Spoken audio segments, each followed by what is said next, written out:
وہاں سے جب چلے راستے میں ایک مقام آیا، مقام ابوا۔ وہاں پر جب یہ 3 افراد پر مشتمل چھوٹا سا قافلہ جب یہ وہاں پہنچا تو حضرت اما آمنہ بیمار ہو گئی اور بیماری بڑھتی چلی گئی، یہاں تک کہ حضرت اما آمنہ کو یقین ہو گیا کہ اب میں بچ نہیں سکتی، اتنی بیمار ہو گئی۔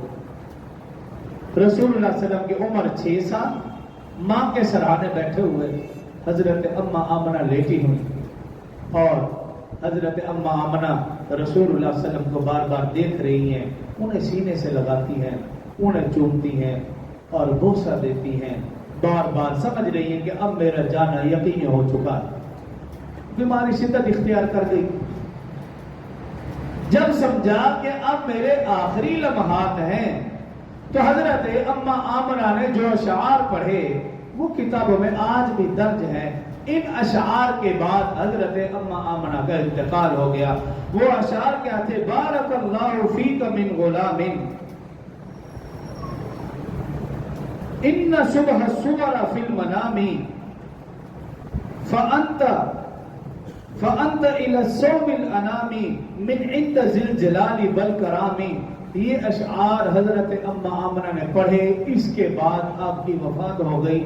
یہ اشعار میں یہ تھا، اے میرے نور نظر میرے لخت جگر، آپ صلی اللہ علیہ وسلم سامنے اور ان کو دیکھ رہی ہے، اشعار پڑھ رہی، اے میرے نور نظر میرے لخت جگر، تو نے گھبرانا نہیں، میرا وہ تو اس باپ کا بیٹا ہے، اس عظیم باپ کا بیٹا ہے جس کا فدیہ 100 اونٹ تھے۔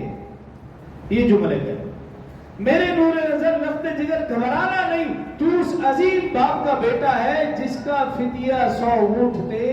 اور پھر کہا کہ جو میں نے نبوت کا خواب دیکھا ہے وہ خواب یقیناً پورا ہو کر رہے گا۔ اور پھر کہا کہ جو بھی آیا وہ ایک نہ ایک دن مرے گا، میں بھی فوت ہو جاؤں گی، مر جاؤں گی، لیکن میرا نام رہتی دنیا تک باقی رہے گا، اس لیے کہ میں نے ایک طاہر و طیب و پاک بچے کو جنم دیا۔